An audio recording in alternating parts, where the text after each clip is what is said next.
Honest sensible film maker Gunasekhar గారిని ఇప్పుడు మాట్లాడవలసిందిగా రిక్వెస్ట్ చేస్తున్నాం.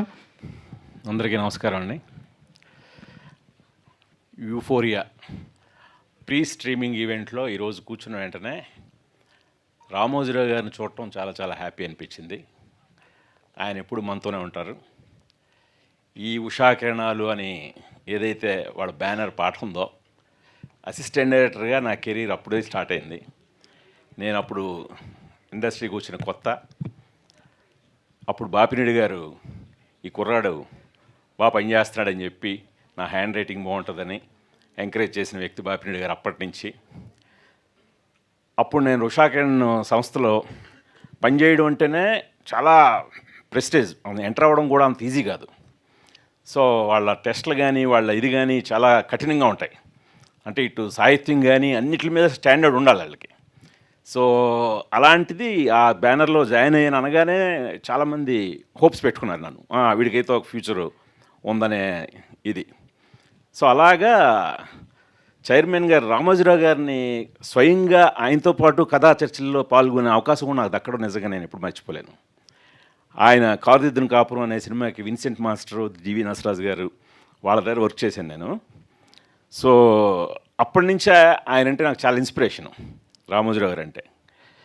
సో ఆయన కూడా ఈ కుర్రాడని చెప్పి ఏదో అసిస్టెంట్ డైరెక్టరు అందరిలో అక్కడెక్కడో దూరంగా నిలబడ్డాడని అనకుండా వదిలేకుండా నా ఒపీనియన్ కూడా అడిగేవారు ఆయన. నీకెలా ఉంది ఏంటి, డివి నసరాజు గారు లాంటి వ్యక్తి చెప్పిన సీన్ని నీ ఒపీనియన్ ఏంటి బాబు అని చెప్పి నన్ను ముందుకు పిలిచి అడిగేవారు రామోజీరావు గారు. సో అలాంటి గొప్ప వ్యక్తి అయినా. సో అలాంటి సంస్థలో పనిచేసిన తర్వాత నాకు నిజంగా ఆ సంస్థ నుంచి బయటకు వచ్చేసరికి క్రాంతి కుమార్ గారని, రామ్ గోపాల్ వర్మ, ఇలాంటి వాళ్ళందరి దగ్గర పనిచేసే అవకాశం నాకు ముందు లీడ్ ఇచ్చింది ఉషాకిరణ్ సంస్థ అనమాట. అలాంటి సంస్థలోనే నేను దర్శకుడిని అయిన తర్వాత సొగసు చూడతరమ కథ అనుకొని డైలాగ్స్ ఎవరైతే బాగుంటుందని రాగిణికి తెలుసు. నేను ఎప్పుడు ఈనాడు పేపర్తో నా డే స్టార్ట్ అవుద్ది అనమాట. సో దాంట్లో డియర్ వసుంధర అని ఒక కాలము అజయ్ శాంతి గారు రాసేవారు, ప్రశ్నలకి జవాబులు, పాఠకుల ప్రశ్నలకి. సో ఆయన ఇచ్చిన జవాబులు చాలా బాగా నచ్చేవి నాకు. చాలా క్లిష్టమైన క్వశ్చన్లు అడిగేవారు, ఈయన చాలా బాగా చెప్పేవాడు జవాబులు. సో ఆయన తీసుకొచ్చి ఆయనే డైలాగ్ రైటర్ అని అజయ్ శాంతి గారిని ఆ సినిమాకి పెట్టాను. ఆ సినిమాకి ఆయనకి నంది అవార్డు వచ్చింది ఉత్తమ మాటల రచయితగా. సో అలాగా నా అసోసియేషన్ ఉషాకిరణ్తో ఉండడం కూడా ఈ సాహిత్యం మీద కానీ, అంటే వాళ్ళ ఆఫీస్లోనే చాలా అద్భుతమైన కలెక్షన్, బుక్ కలెక్షన్ కానీ, ఆడియో క్యాసెట్స్ కానీ, ఇవన్నీ చాలా నన్ను ఇన్ఫ్లుయెన్స్ చేసాయి అసిస్టెంట్ డైరెక్టర్గా. సో చెప్పాలంటే అది ఒక నాకు పునాదిలా కూడా ఏర్పడ్డది. అంటే ఈరోజు సందర్భం వచ్చింది కాబట్టి నేను ఇదంతా చెప్తున్నాను. అలాంటి సంస్థలో నా రుద్రమదేవి సినిమాని బాపిరెడ్డి గారు చూసి తీసుకోవటం, అలాగే ఇప్పుడు యూఫోరియా తెలంగాణ ప్రభుత్వం 2 ప్రెస్టీజియస్ అవార్డులు ఇచ్చింది. సో గౌరవించింది, గుర్తించింది. ఉత్తమ కథా రచయితగా నన్ను, ఉత్తమ సహాయ నటిగా భూమిక గారిని. సో అలాగే అంతకంటే ఎక్కువ గుర్తింపు నాకు ఈరోజు ఈటీవీ విన్ వాళ్ళు ఇచ్చారు. వాళ్ళ దాంట్లో వాళ్ళ ప్లాట్ఫామ్ మీద ఈ సినిమాని వేయటం అనేది నేను చాలా గర్వంగా ఫీల్ అవుతున్నాను. కొందరు అదే ఇందాక నితిన్ గారు చెప్పినట్టు బోల్డ్ కంటెంట్ కదా ఇదని చెప్తున్నాను. 1-2 ఓటీటీ సంస్థలు కొంచెం సంశయించాయి. మా బాబు ఏంటి, జనరల్గా మనం ఏంటి థియేటర్లో చాలా ఇదిగా చెప్తాం డైనమిక్గా. సో దానికి బట్ సెన్సార్ అనే అడ్డు ఉంటుంది. ఓటీటీ వాళ్ళు సెన్సార్కి ఏమి భయపడరు. ఎప్పుడు కంటెంట్ని చాలా బోల్డ్గా చెప్పడానికి వాళ్ళు మనల్ని ఎంకరేజ్ చేస్తారు. అలాంటి వాళ్ళే 1-2 ప్లాట్ఫామ్లు చాలా బాగుంది సార్, అసలు మా బాబాయ్ చాలా షాకింగ్గా ఉంది, చాలా డైనమిక్గా ఉంది, ఏంటి తెలుగు సినిమా ఇలా తీసారేంటి, ఇంత నిర్భయంగా, ఇంత ఉన్నట్టు, ఇంత నేకెడ్ ట్రూత్ ఇలా చెప్పేశారే అని సంశయించారు. వీళ్ళు చూశారు. ఇందా నితిన్ గారు చాలా మంచి మాట చెప్పారు. బోల్డ్ అంటే విజువల్గా చెప్పేది కాదు, కంటెంట్ రూపంలో చెప్పేది. బల్లగుద్ది చెప్పారు సార్, లేకపోతే ఆ రోజు ప్రతిఘటనలో ఆ పాట వచ్చేదా, ఈ దుర్యోధన దుశ్శాసన అనే పాట వచ్చేదా? ఆ పాటలో జూమ్ దేనికి వెళ్తుంది, మొత్తం క్లాప్స్ కదా థియేటర్లో. ఒక్కసారి ఆ రోజు షేక్ అయిపోలేదు మనం. ఏంటి ఇంత బోల్డ్గా తీసారేంటి తెలుగు సినిమాలో అలాంటి ఒక సాంగ్ కానీ దాంట్లో చూపించిన విజువల్స్ కానీ ఒకసారి షేక్ అయిపోయాం కదా అందరం. ఆ తర్వాత ఈవెన్ ఒక చిత్రం లాంటి చాలా థాట్ ప్రొవోకింగ్ ఆ రోజుకి చిత్రం అనే సినిమా థాట్ నిజంగా ఒక తేజ అనే ఒక కొత్త కుర్రాన్ని ఎంకరేజ్ చేసి రామోజీరావు గారు ఆ కథను తీమండం అది గొప్ప రెవల్యూషనరీ థాట్ అండి అది. సో అలాంటి ఎన్ని తీశారు. ఇందాక మీరు నాగేంద్ర కుమార్ గారు చెప్పినట్టు మయూరి కానీ మౌన పోరాటం కానీ అలాగా వాళ్ళు అంటే ఊరికినే నిర్మాతలు అవ్వలేదు. వాళ్ళు ఎలాగైతే ఈనాడుకు ఒక అద్భుతమైన ఒక స్టాండర్డ్ ఉందో ఒక మంచి మన మధ్యలో జరిగే సమాజంలో జరిగే సంఘటనలనే తిరిగి మనం ప్రజలకు అందించాలనే ఉద్దేశంతో ఎన్నో ట్రూ స్టోరీస్ తీసేరాళ్ళు. అదే నాకు స్ఫూర్తి. ఆ స్ఫూర్తితోనే ఈరోజు నేను యూఫోరియా తీయడానికి కూడా అన్నీ నిజ జీవిత సంఘటనలే, ఆల్మోస్ట్ 90% నిజ జీవిత సంఘటనలే. సో దాన్ని బేస్ చేసుకుని ఈరోజు తీయడం జరిగింది.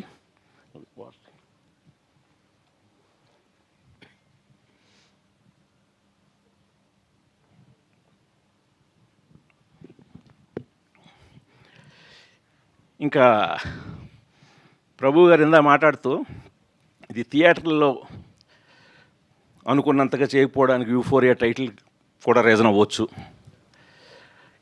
కరెక్టే. అంటే సినిమా చూసిన వాళ్ళు అందరూ టైటిల్ యూఫోరియాకి ఇది చాలా న్యాయం చేసింది, ఎందుకు పెట్టాననేది అర్థం చేసుకున్నారు.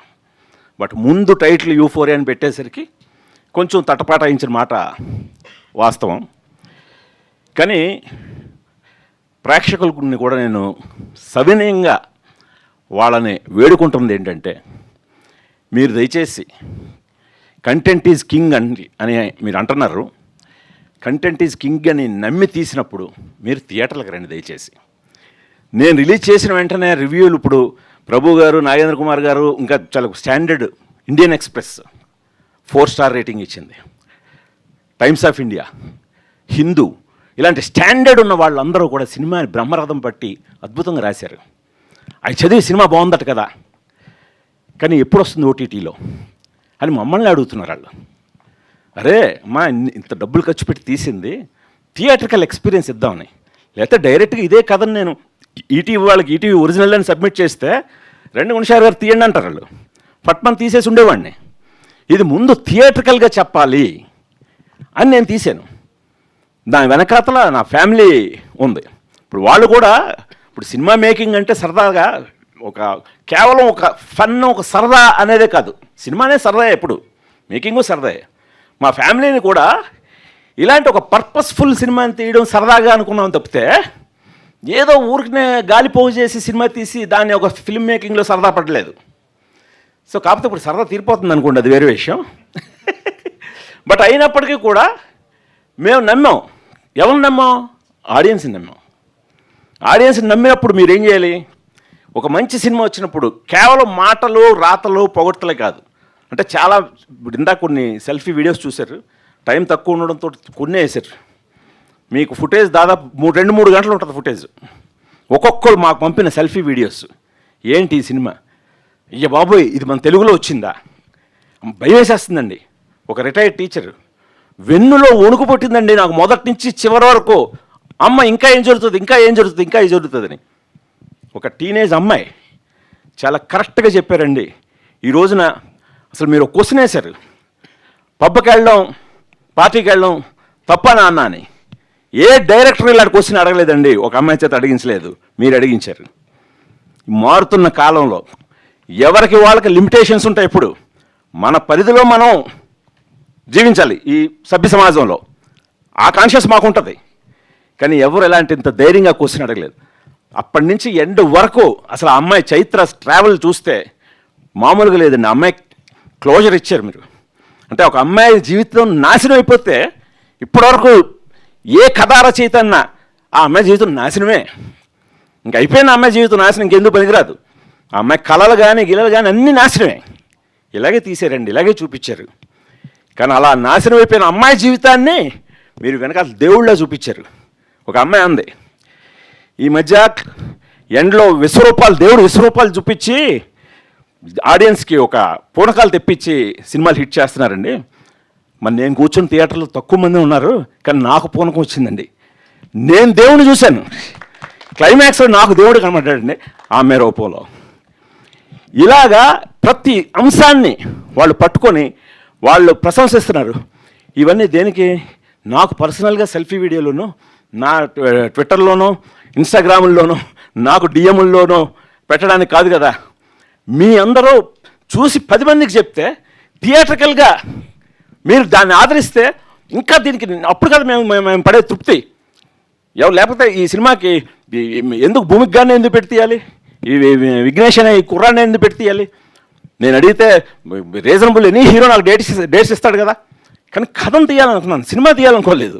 కథను తీయాలనుకున్న నాలాంటి దర్శకుడిని ఎంకరేజ్ చేయండి దయచేసి. చాలామంది అలాంటి వాళ్ళు ఉన్నారు. ఆడియన్స్ని కూడా తప్పట్టట్లేదు నేను. ఇప్పుడు మన పరిశ్రమ చాలా పెద్ద తప్పు ఉందనిపిస్తుంది నాకు. సినిమా ఇండస్ట్రీలో కూడా మనం ఏమైపోయామంటే పరిగెడుతూ మనం ఒకసారి చెక్ చేసుకోవట్లేదు.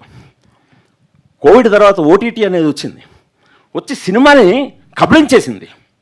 కబళించేసినప్పుడు దాని మాయలో పడిపోయాం. అది నిన్ను కోట్లు ఆఫర్ చేసేస్తుందే అని జస్ట్ ప్రపోజల్ మేకింగ్, వాళ్ళ కోసం కోట్లు అని దాన్ని దోచేసుకొని ఎలా అలవాటు చేస్తాం ఆడియన్స్కి? వెంటనే సినిమా వచ్చేస్తుంది థియేటర్లో రిలీజ్ అయినా 1 monthలోనే వచ్చేస్తుంది. అప్పుడు ఎందుకు థియేటర్కి వెళ్దాం? థియేటర్కి పెద్ద హీరోలు ఉంటే వెళ్దాం. ఈ చిన్న ఇవన్నీ ఎందుకు థియేటర్కి? పెద్ద హీరోల దగ్గరికి థియేటర్కి వెళ్ళేసరికి వాళ్ళు డబ్బులు అయిపోతున్నాయి. ఇప్పుడు పండగ జనవరిలో 3-4 సినిమాలు బాగా ఆడాయి. ఫిబ్రవరి ఫస్ట్ వీక్లో జీతాలు అందే వీక్ కదా, మంత్ బిగినింగ్, అందరూ మంచిదే అన్నారు. కానీ ఆశించినంత ఎందుకు కలెక్షన్ లేవనేసరికి పండగప్పుడు పెద్ద సినిమాలు చూసేశారు కదా సార్. సో అంటే ఇప్పుడు అలాగా వాళ్ళు వన్స్ పెద్ద సినిమాలని థియేటర్లో చూద్దాం, ఇలాంటి కంటెంట్ సినిమాల్ని ఓటీటీలో చూద్దాం. ఎందుకంటే 4 వారాలు వచ్చేస్తుంది. 4వ వారంలో రావడానికి కారణం ఎవరు? మనం. సో దాన్ని ముందు బ్రేక్ చేయాలి. మినిమం 3 నెలల వరకు ఓటీటీలో రాకూడదు సార్. అప్పుడు సినిమా అనేది బతుకుతుంది, అప్పుడు థియేటర్కి వస్తారు. ఎందుకంటే ఇప్పుడు ఓటీటీ వాళ్ళు కూడా మరి రియలైజ్ అయ్యారు కదా. వాళ్ళు ఏమంటున్నారు? థియేట్రికల్ పెర్ఫార్మెన్స్ని బ్యారేజ్ చేస్తున్నారు వాళ్ళు కొనడానికి. అంటే వాళ్ళు కూడా థియేట్రికల్గా ఇది ఆడాలంటున్నారు. ఇది ఆడాలంటే ఆల్రెడీ కిల్ అయిపోయింది బాబు, ఇక్కడ ఆల్రెడీ థియేటర్ అనేది కిల్ అయిపోయింది. సో అందుకని ఇప్పుడు ఈ టైంలో ఖచ్చితంగా 3 నెలలు మినిమం అనేది పెట్టి తీరాలండి. పెడితేనే అప్పుడు ఖచ్చితంగా థియేటర్ సినిమా బాగుంది సినిమాకి వస్తాడు. ఇప్పుడు బాగుంది సినిమా కూడా రావట్లేదే. సో ఇది ఖచ్చితంగా ఇటు ప్రేక్షకులకి నా వినపమే కాకుండా పరిశ్రమకు కూడా నేను సవినయంగా మనవి చేసుకుంటున్నాను. నేను ఎప్పుడు వాళ్ళ మీటింగ్లు గాటికి వెళ్ళను, కానీ ఈ సందర్భాన్ని నేను వాడుకొని చెప్తున్నాను. ఖచ్చితంగా థియేటర్ని బ్రతికించండి. అప్పుడు మనం థియేటర్ల కోసం తీద్దాం, లేకపోతే డైరెక్ట్గా ఓటీటీలకే తీసుకుందాం. ఎందుకు థియేటర్లు ఎందుకు? దయచేసి నా రిక్వెస్ట్ని మన్నించండి. ఇక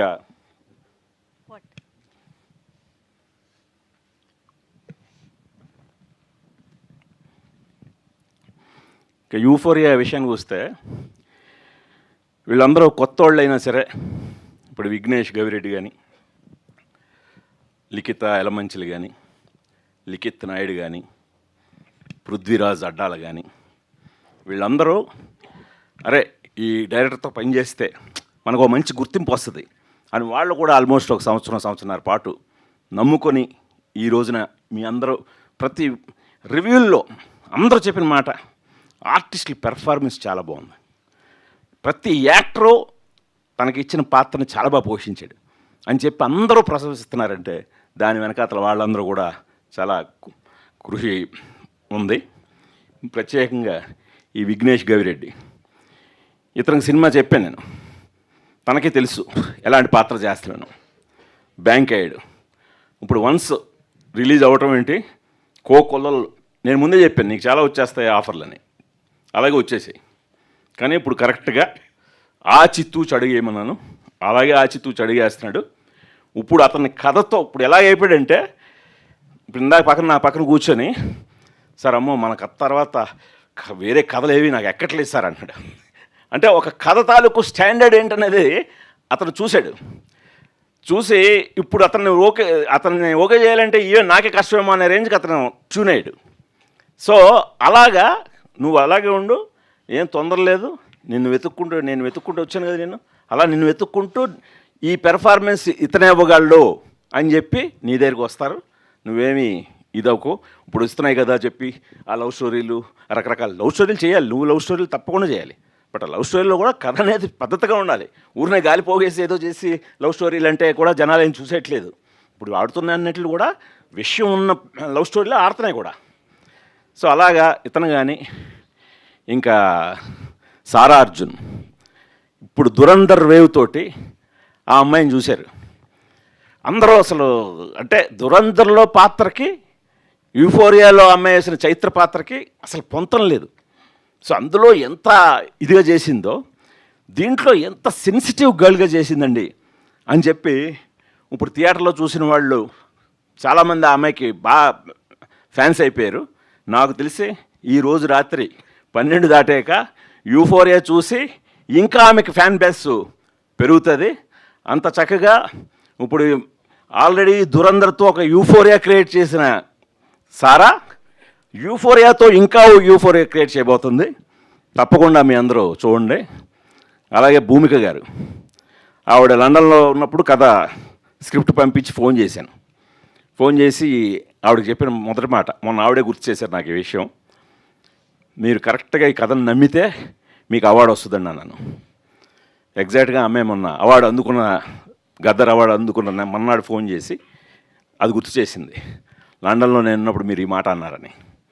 ఎందుకంటే ఇది నా ప్రతిభ నీ ప్రతిభ కంటే కూడా ఆ పాత్ర ఆథర్ బ్యాక్డ్ రోల్ అంటారే అది పడ్డదమ్మా నీకు. అందువల్ల దాన్ని నువ్వు వాడుకోవడం మూలంగా ఈరోజు నేను ఒకటే ఆడియన్స్కి మాట ఇచ్చాను. ఒక్కడిలో నా స్వప్నాన్ని మీరు చూసి ఎంత ఇంప్రెస్ అయ్యారో యూఫోరియాలో వింధ్యా వేములపల్లి కూడా మిమ్మల్ని ఏమాత్రం నిరుత్సాహపరుస్తుంది, ఇంకా బ్రహ్మాండమైన పేరు తెచ్చుకుంటుంది మీ దగ్గర అన్నాను. అది నిలబెట్టుకున్నానే హ్యాపీ అయ్యాను. అలా ప్రతి ఒక్కడు కాలభైరవ మ్యూజిక్ రీ రికార్డింగ్ కూడా ఈరోజు నా మామూలుగా పోవట్లేదు. అందరూ అంత కుర్రాడు, అంత చిన్న కుర్రాడు అసలు ఎంత మెచ్యూర్డ్గా చేశాడండి. క్లైమాక్స్ ఆర్ఆర్కి అయితే అందరూ కూడా అసలు చాలా అద్భుతంగా ఇచ్చాడని చెప్పి. అంటే మామూలుగా పెపీ మ్యూజిక్ ట్రెండీ మ్యూజిక్ ఇచ్చేయడం ఈజీ. సో ఒక స్టాండర్డ్ మ్యూజిక్, ఆ ఎమోషనల్ రీల్ మొత్తం అది క్లైమాక్స్, దాన్ని చాలా అద్భుతంగా ఎలివేట్ చేశాడని. అలాగే ప్రవీణ్ కే పోతన్ అని ఒక కెమెరామెన్ ఇంట్రొడ్యూస్ చేశాను. తను కొత్తగా విజువల్స్ అన్నీ కూడా చాలా కొత్తగా ఉన్నాయి. చాలా అంటే న్యూ ఏజ్ ఫిలింలా కనిపించింది అనడానికి కూడా అతను రీజను. మన Praveen Pudi editor, art director Srinivas Kalinga, costume designer Poojitha Tadikonda, Ashok, వీళ్ళందరూ కూడా ఈ సినిమాని బాగా కథను నమ్మి ట్రావెల్ అయ్యి మాతో పాటు 1.5 year పాటు దీన్ని యూఫోరియాని ఇంత చక్కగా తీర్చిదిద్దారండి. ఇది ఇప్పుడు ఆడియన్స్ వంత అయిపోయింది థియేటర్కల్. ఇప్పుడు మీరు ఓటీటీలో ఇందాక నితిన్ గారు అన్నట్టు ఇప్పటివరకు మీరు ప్రీమియర్ చూశారు, పెయిడ్ ప్రీమియర్లు చూశారు. అసలైన సినిమా ఈటీవీ విన్లో April 2 అంటే రేపు ఈ 1వ తేదీన ఈరోజు రాత్రి 12 గంటలు దాటిన తర్వాత ఈటీవీ విన్లో యూఫోరియా తాలూకు అసలైన శబ్దం చూస్తారు మీరు. నేను మాటిస్తున్నాను, మీ అందరూ కూడా తప్పకుండా చూడండి. చూసి ఈ సినిమాని మీరు వాళ్ళు నాకు రిపోర్ట్ అందించాలి వచ్చి, సార్ ఇన్ని మినిట్స్ ఇన్ని వ్యూస్. ఎందుకంటే ఇప్పుడు మీరు చూసే వ్యూస్ మీద కూడా నాకు డబ్బులు రావడం ఆధారపడి ఉంది. సో వాళ్ళు వచ్చి నితిన్ గారు వచ్చి సాయికృష్ణ గారు వచ్చి, సార్ ఏంటి సార్ మాకు అలా ఇలా లేదు అని చెప్పి ఇగో రిపోర్ట్స్ వ్యూస్ ఇన్ని ఉన్నాయండి. అందుకని దయచేసి మీ అందరూ కూడా తప్పకుండా చూడండి. నేను రిక్వెస్ట్ చేస్తున్నాను, మా కుటుంబ సమేతంగా రిక్వెస్ట్ చేస్తున్నాం. మీరు చూసారు కదా, ఇందాకే చెప్పాను కదా, మేము ఏదో డబ్బుల కోసం ఏదో సరదా కోసం అయితే మేము నా ఫ్యామిలీకి చక్కగా వేరే హీరోని పట్టుకుని ఏదో సినిమా తీసేవాడిని.